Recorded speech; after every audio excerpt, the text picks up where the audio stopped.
आपके प्रेरणादायी उद्बोधन के लिए। माननीय राज्यपाल।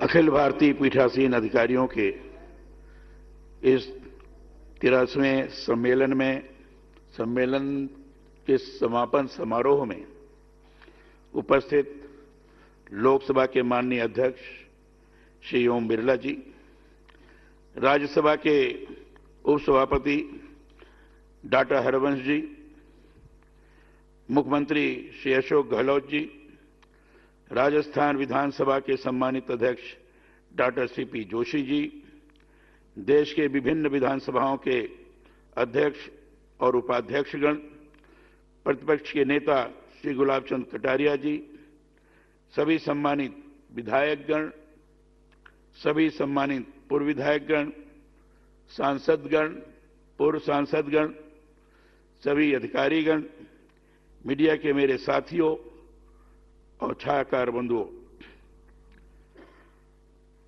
आज सबसे पहले मैं आप सब लोगों को 9 वर्षीय बधाई देता हूं। आज स्वामी विवेकानंद जी का जन्मदिन भी है, 12 जनवरी, और 12 जनवरी को राष्ट्रीय युवा दिवस के रूप में मनाते हैं। मैं इस राष्ट्रीय युवा दिवस के अवसर पर आप सब लोगों को बधाई देता हूं। सबसे बड़ी प्रसन्नता की बात तो यह है कि स्वामी विवेकानंद का नाम विवेकानंद राजस्थान ने ही दिया। पहले उनका नाम विविधानंद था, लेकिन जब यहां आए खेतड़ी के महाराज ने उनका नाम, उन्होंने कहा कि विविधानंद के स्थान पर विवेकानंद हो तो अच्छा हो। और शेखावटी का जो साफा है, साफा भी यही से दिया। जो विवेकानंद जी का आप फोटो देखते हैं साफा बंधा हुआ, वो शेखावटी का है, राजस्थान का ही है। तो राजस्थान ने स्वामी विवेकानंद नाम दिया और साफा भी दिया, जो पूरे विश्व में इस समय प्रचलित हैं। आज उनका जन्मदिन राष्ट्रीय युवा दिवस है।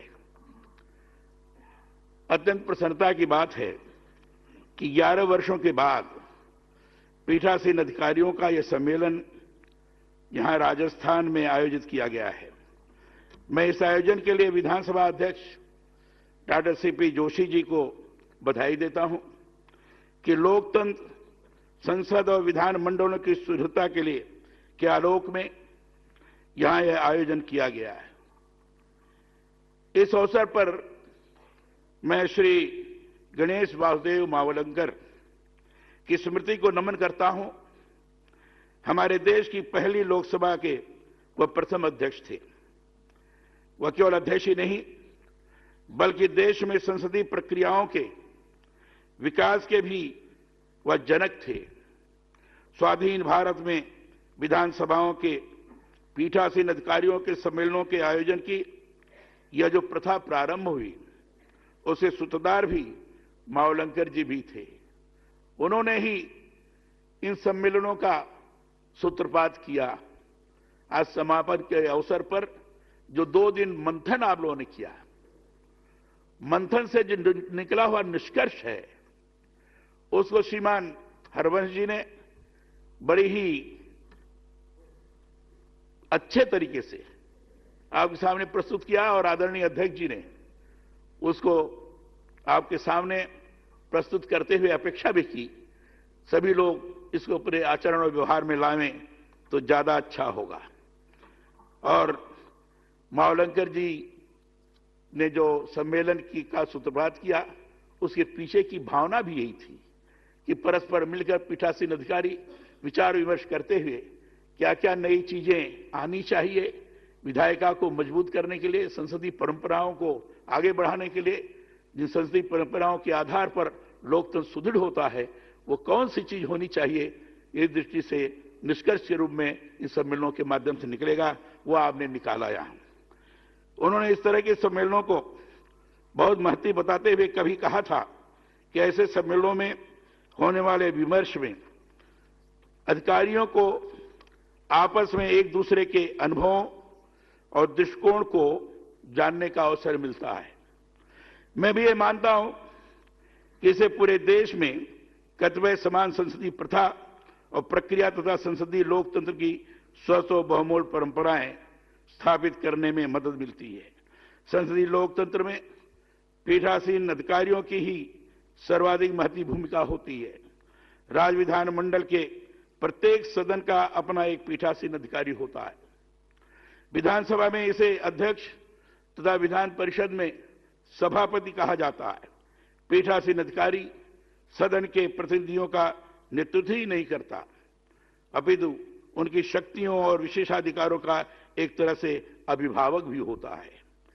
मैं ये मानता हूं कि सदन का अध्यक्ष सदन के कामकाज से संबंधित नियमों का अंतिम व्याख्याकार होता है। उसके निर्णयों को किसी स्तर पर चुनौती नहीं दी जा सकती है। इसलिए आज का यह सम्मेलन संसदीय लोकतंत्र की हमारी प्रणाली को सशक्त करने की दृष्टि से बहुत ही महत्वपूर्ण है। भारत विश्व का सबसे बड़ा लोकतांत्रिक राष्ट्र है।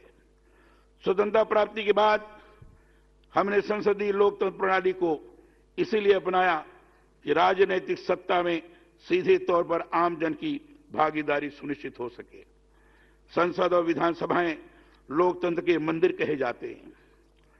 यह वह पवित्र स्थल है जहां पर जनता के चुने हुए प्रतिनिधि मिलकर जनहित के मुद्दों पर विमर्श कर विधान बनाना का कार्य करते हैं। इन सदनों से यह अपेक्षा की जाती है कि वहां आने वाले चुने हुए जनप्रतिनिधि राजनीति से ऊपर उठकर जनहित के मुद्दों पर संवेदनशील होकर विचार करें। यहां जो भी बहस बिजनेस हो वह आम जन के सतत विकास के लिए हो, कल्याण के लिए हो। इसके बारे में आदरणीय अध्यक्ष जी ने बताया और स्वयं मुख्यमंत्री जी ने उस चीज को तो प्रस्तुत ही किया अपनी जन कल्याणकारी योजनाओं को सामने रखते हुए। संसद या विधानसभा में कोई भी पारित विधेयक तब तक अधिनियम नहीं बन सकता जब तक कि राज्यपाल उस पर अपनी स्वीकृति नहीं दे। बहुत बार यह आरोप लगता है कि राज्यपाल जानबूझकर विधेयक अटका रहे हैं या कि उसे पारित करने में देर कर रहे हैं। इस संबंध में इस बात को समझने की जरूरत है कि जो विधेयक राज्यपाल के पास भेजा जाए उसको पूरी तरह से राज्यपाल को देखना होता है। उसके जनता पर होने वाले असर और वैधानिक प्रक्रियाओं के बारे में भी बहुत सूक्ष्मता से विचार करना होता है। जब तक कि जनहित में वैधानिक रूप में विधेयक पूरी तरह से संपूर्ण होकर नहीं पाया जाता है तब तक उसे पारित करने का कोई औचित्य नहीं है। इसलिए मेरा यह मानना है कि सदनों में जब कोई विधेयक पारित किया जाए तो बहुमत ही प्रमुख आधार नहीं रहे, उसका प्रमुख आधार स्वस्थ बहस और विधेयक का प्रमुख आधार जनहित से जुड़ा औचित्य भी होना चाहिए। राज्यपाल कोई व्यक्ति नहीं है, वह संवैधानिक संस्था है और उसे जब संवैधानिक आधार पर यह संतुष्टि होती है कि विधेयक औचित्यपूर्ण है तभी वह उसे स्वीकृति प्रदान करता है। ऐसा नहीं होता है तो वह उसमें संशोधन कर फिर से भेजने के लिए कह सकता है। यही संवैधानिक व्यवस्था है, इसे समझने की जरूरत है। एक बात और मैं यहां कहना चाहता हूं कि विधानसभा का सत्र राज्य सरकार की अनुशंसा पर आहूत करने की शक्ति राज्यपाल में निहित होती है। सामान्यतः विधानसभा सत्र वर्ष में 3 बार आहूत किए जाते हैं। वह जो 3 बार सदन आहूत किए जाते हैं उसमें उनमें बजट सत्र, मानसून सत्र, शीतकालीन सत्र प्रमुख होते हैं। किसी विशेष कारण से भी कभी सत्र आह्वान किया जा सकता है, परंतु मैंने इधर यह भी महसूस किया है कि सत्र आहूत करने के बाद सत्रावसान नहीं किया जाता है। सत्रावसान नहीं कर सीधे सत्र बुलाने की जो परिपाटी बन रही है वह लोकतांत्रिक व्यवस्थाओं के लिए घातक है। इससे विधायकों के प्रश्न पूछने के अधिकार का हनन होता है। सदन का जब सत्रावसान नहीं किया जाता तो एक ही सत्र की कई बैठकें चलती रहती हैं। इससे विधायकों को निर्धारित संख्या के प्रश्न के अतिरिक्त अवसर प्राप्त नहीं होते, संवैधानिक प्रक्रियाएं पूरी नहीं होती। इसलिए विधानसभाओं का विधिवत सत्र अवसान हो और नया सत्र आहूत हो, इस पर गंभीरता से ध्यान देने की आवश्यकता है। मैं चाहता हूं कि विधानसभा में बैठकों की संख्या बढ़े। आज विधानसभा की बैठकों की संख्या लगातार घटती जा रही है, जो बड़ी ही चिंता का विषय है। बैठकों की संख्या कम होने के कारण समाज के वंचित और कमजोर वर्गों की बहुत सी समस्याओं को उठाने के लिए पर्याप्त समय नहीं मिल पाता है। जनहित से जुड़े बहुत से मुद्दे उपेक्षित रह जाते हैं। बैठकें अधिक होंगे तभी इस पवित्र सदन की सार्थकता बनी रहेगी। लेजिस्लेटिव बिजनेस में राज्य सरकार की भूमिका भी अधिकाधिक रहनी चाहिए। अगर सरकार के पास बिजनेस नहीं हो तो जनता की समस्या पर चर्चा की जा सकती है। प्राइवेट मेंबर बिल को भी अधिकाधिक बढ़ावा दिया जाना चाहिए। विधानसभा विधायी कार्यों की पवित्र गंगोत्री है। विधायी कार्य जल्दबाजी में निपटाए जाएंगे तो जो कानून बनेंगे वह समुचित रूप में प्रभावी नहीं होंगे। उनसे जुड़े वांछित संशोधनों पर भी कार्य नहीं हो सकेगा। सदन लोकतंत्र से जुड़े महत्वपूर्ण निर्णय लिए जाने की पवित्र सभा होती है। यहां पर मर्यादा और अनुशासन रहना भी बहुत जरूरी है।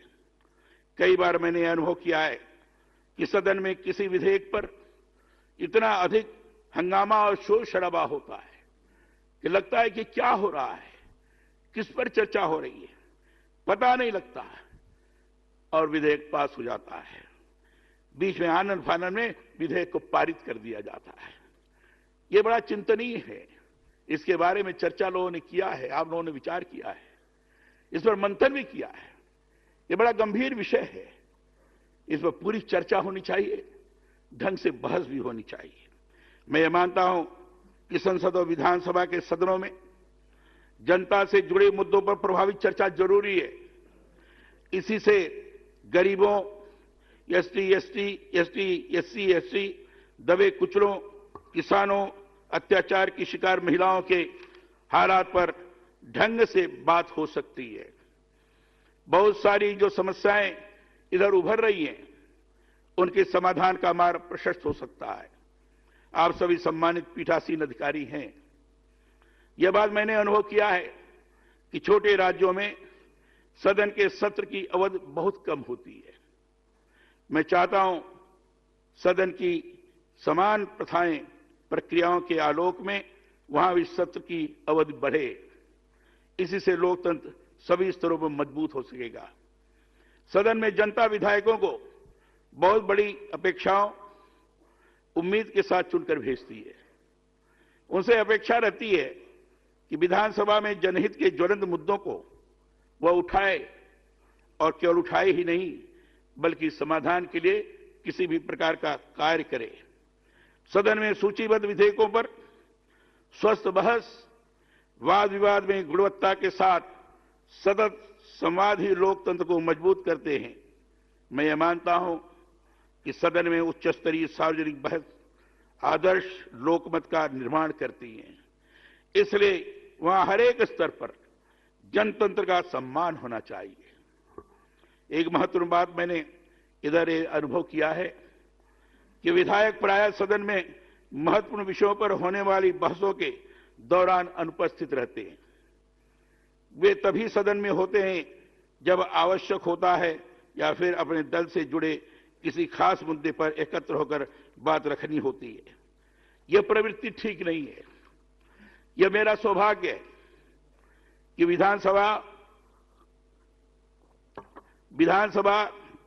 विधान परिषद, लोकसभा और राज्यसभा चारों सदनों में रहने का मुझे अवसर प्राप्त हुआ है और मैंने बहुत कुछ सीखा है उससे। मैंने उससे बहुत कुछ सीखा है, पर यह जो सीखना हुआ है उस सदन में मेरी उपस्थिति ही महत्वपूर्ण रही है। मैं सदन में लगातार बना रहता था। हमारा कोई बोलने का विषय हो चाहे ना हो, लेकिन सदन में हो रहे जो बहस है, चर्चा है, वो निश्चित रूप से लाभान्वित करता है और उससे जो सदस्य है वही कोई लाभ नहीं उठाता, बल्कि उसके कारण उसको नई सोच, नई ऊर्जा भी प्राप्त होती है और उसके आधार पर आगे बढ़ता है। यदि आप सदन के कार्यों में पूरी तरह सक्रिय रहकर भाग लेते हैं, सदन में उपस्थित रहकर वहां होने वाले कार्रवाई को गंभीरता से लेते हैं, तो सार्वजनिक जीवन में उसके बहुत अधिक लाभ अनायास आपको मिलने लग जाएंगे। सदन में रहकर विधायी कार्यों में सक्रिय भागीदारी जन सरोकारों से जुड़े मुद्दों का आपको सबल पैरोकार बनाता है। इसी तरह सदन से जुड़े जो दस्तावेज, साहित्य उपलब्ध कराए जाते हैं, उनका अध्ययन भी हमें निरंतर संपन्न करता है। मुझे आज इस अवसर पर देश के पूर्व प्रधानमंत्री और प्रखर वक्ता स्वर्गीय अटल बिहारी वाजपेयी जी की बहुत याद आ रही है।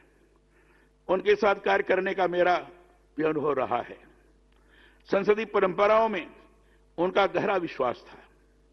मुझे याद है, एक बार उन्होंने कहा था कि मुझे कोई महत्वपूर्ण भाषण देना हो तो पहले मैं लिखकर तैयार करता हूं।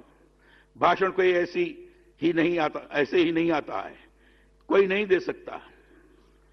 तथ्य चाहिए, तर्क चाहिए, उसके लिए होमवर्क चाहिए, उनका प्रेजेंटेशन चाहिए, तैयारी होनी चाहिए और उसकी होड़ होनी चाहिए। कितनी महत्वपूर्ण बात उन्होंने कहा।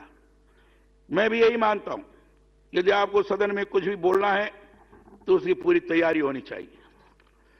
आपके पास अपने बात के तर्क होने चाहिए, विचार होने चाहिए। मैं तो बल्कि ये सुझाव भी इस अवसर पर देना चाहता हूं कि सदन के सदस्यों के लिए उच्च स्तर की पुस्तकें, संविधान संस्कृति से जुड़ा साहित्य, विभिन्न सदनों में संसदीय कार्रवाई ये संबंधित प्रमुख निर्णयों के आलोक में सदस्यों को शोध सामग्री प्रदान करने की भी कोई त्वरित व्यवस्था विकसित होनी चाहिए। तथ्यपरक और तत्काल सूचना के संदर्भ जनप्रतिनिधियों के लिए आवश्यक है। इस संदर्भ में विधायकों और पदाधिकारियों को उनकी कार्यपद्धति, रीति नीति, लोक व्यवहार से जुड़े शुचितापूर्ण जीवन का प्रशिक्षण भी समय समय पर होना जरूरी है। इस दिशा में पहल होनी चाहिए।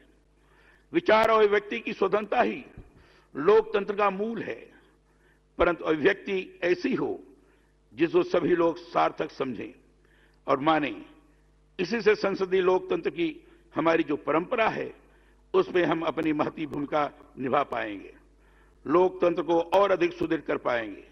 पीठासीन अधिकारियों के इस 13वें सम्मेलन के विभिन्न सत्रों में संसदीय लोकतंत्र को प्रभावी किए जाने के संदर्भ में विशद विमर्श हुआ है। यह बहुत ही महत्वपूर्ण है। इस सम्मेलन को गंभीरता से लेते हुए आइए लोकतंत्र में से जुड़े हमारी स्वस्थ परंपराओं की नई उज्जवल राहों का निर्माण करने के लिए हम संकल्पबद्ध हों। मैं कुछ बातें और कहना चाहता हूं, और ये लोकतंत्र जो चालित है, हमारे देश का लोकतंत्र बहुत विश्व का सबसे बड़ा लोकतंत्र है, और ये लोकतंत्र संविधान के द्वारा चालित है। संविधान ही मूल है जिसके आधार पर लोकतंत्र इतना सुदृढ़ हुआ है, और इसे संविधान के बारे में पूरी जानकारी रखना हमारे लिए बहुत आवश्यक है। ये संविधान कैसे बना, संविधान का प्रियम्बल क्या है, उसकी उद्देशिका क्या है, संविधान के अंदर और चीजें वर्णित क्या हैं, इन सारी चीजों के बारे में जानकारी प्राप्त करना और उसके अनुरूप व्यवहार करना, ये बहुत आवश्यक है। मैं राज्यपाल होकर जब यहां आया, कुछ कार्यक्रमों में जाने का मुझे मौका मिला और वहां संविधान पर ही मुझे बोलने की दृष्टि से कहा भी गया था। वहां जानकारी प्राप्त करने के पश्चात मुझे ये लगा कि लोगों को फंडामेंटल राइट्स के बारे में तो जानकारी है, लेकिन हमारा फंडामेंटल जो कर्तव्य है उसके बारे में, फंडामेंटल ड्यूटीज के बारे में बहुत कम लोगों को जानकारी। अच्छे पढ़े लिखों को उसके प्रियम्बल के बारे में जब पूछा गया तो उसके बारे में भी जानकारी थी। मुझे बड़ा आश्चर्य हुआ और दुख भी हुआ। तब से मैंने तय किया कि मैं जिस भी कार्यक्रम में जाऊंगा उस कार्यक्रम में संविधान के उद्देश्य का और संविधान का मूल कर्तव्य निश्चित रूप से पढ़ूंगा और उद्देशिका के बारे में उसका वाचन करते हुए लोगों से भी वाचन करवाऊंगा। ताकि लोग समझें कि ये हमारे उद्देश्य का क्या है। और उद्देश्य का अगर देखें तो यही संविधान का मूल है, उद्देश्य का ही संविधान का मूल भाव है। और उद्देश्य का ही अगर मैं कहूं तो भारतीय संस्कृति का वो मूल तत्व है, जिसके आधार पर आज हम वसुधैव कुटुंबकम की बात करते हैं। क्योंकि उद्देशिका के अंदर ही सीधे सीधे जनता से जुड़ी ही बात हम बोलते हैं, हम भारत के लोग, यही से शुरुआत करते हैं। इसलिए उद्देशिका की जानकारी जरूरी है, मूल कर्तव्य की जानकारी जरूरी है। इसको मैं पढ़ के सुनाता हूं, सभी कार्यक्रमों में पढ़ के सुनाता हूं। और इसलिए हमने पूरे देश भर में, पूरे प्रदेश भर में जितने भी हमारे विश्वविद्यालय हैं, सभी विश्वविद्यालयों में संविधान उद्यान हमने बनाने का निर्णय किया है, बन रहे हैं। उसमें संविधान के 22 भाग हैं और 22 भागों में अलग अलग भारतीय संस्कृति से संबंधित, भारतीय सभ्यता से संबंधित चित्र उकेरे गए। लोगों को आश्चर्य होता है कि अच्छा, हमारा संविधान ऐसा है।